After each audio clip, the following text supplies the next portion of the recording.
And welcome back to Backspace Academy.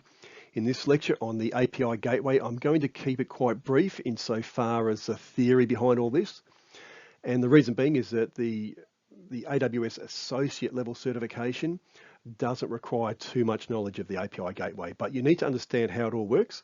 And so the best way to do that is to get in, get your hands dirty and start using it for some examples. So the AWS API Gateway, it acts as a secure front door for our applications to access data, business logic, or functionality from our back-end services. It's serverless. It creates a simple, flexible, fully managed pay-as-you-go service that handles all aspects of creating and operating a robust API or application programming interface for our application backends. So how does this look from a simple example perspective? So I've got a typical example of an architecture where you would use the Amazon Gateway and you would use it to access data in, for example, an RDS instance, or some sort of data source. It could be an RDS instance, it could be Amazon S3, it could be whatever. But you want to access that, and you want to access it through an application programming interface.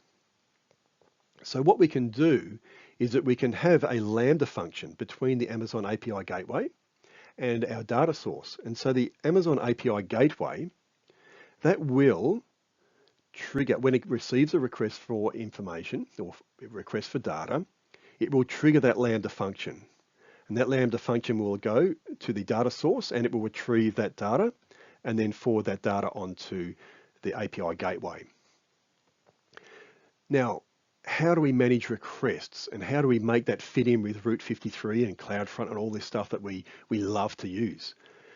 We can use Route 53 to set up a domain for our API. And so, for example, there we could have api.example.com as our domain name for our API. So requests coming in will be in the format of a HTTP request. Now that could be a GET request or a POST request. It could be a PUT, delete. Now don't worry too much if you don't understand what I'm talking about as such now. Developers will definitely understand what I'm talking about, but architects, you're probably going to get lost here. But just understand that a GET request will be getting data. It will be getting information from that data source.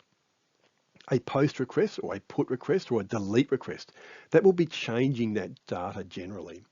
And so, you might be writing to that data, you might be deleting and entering that data.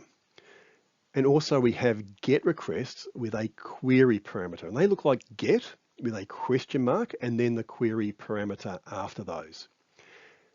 Now with POST and GET requests with a query parameter, CloudFront by default bypasses those completely. It doesn't go to a CloudFront distribution because it identifies those as being dynamic data and then it shouldn't be playing with.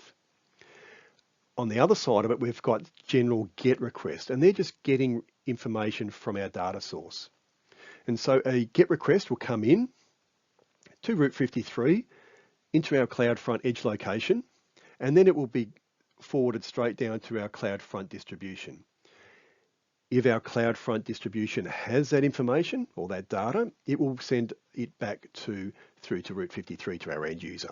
If it doesn't, it will then go to the API Gateway to get that information, which will then go and trigger that Lambda function to get that information from our data source over here in our RDS instance.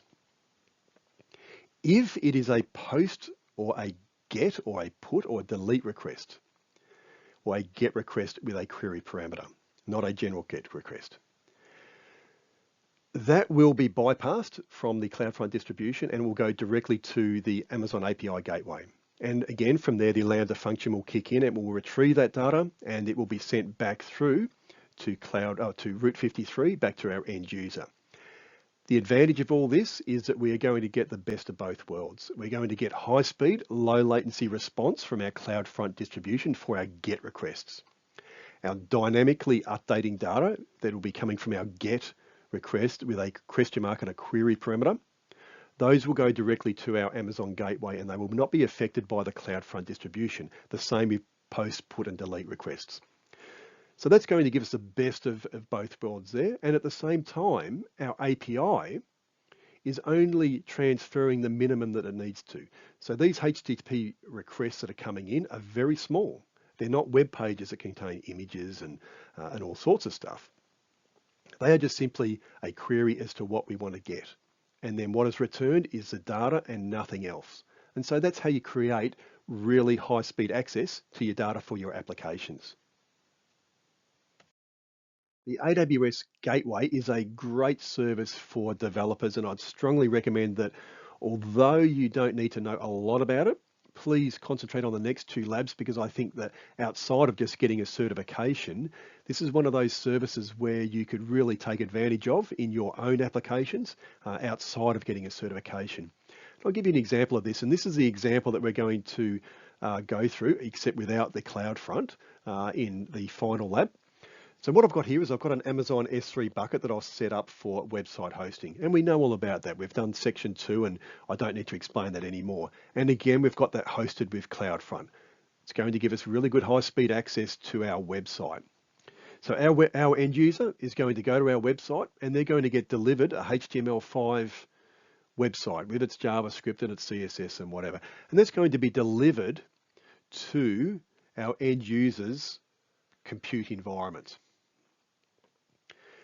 The advantage of doing that is that we are now taking advantage of our end user's compute environment. We are not paying to do that for the end user. The end user is using their own resources to do that computing that is required, which is great. So the downside is that that is going to be a static website. And so it's not going to be having data that is going to be updated regularly without uploading a new website. API Gateway can provide that dynamic component of our static websites and turn our static websites into living dynamic websites.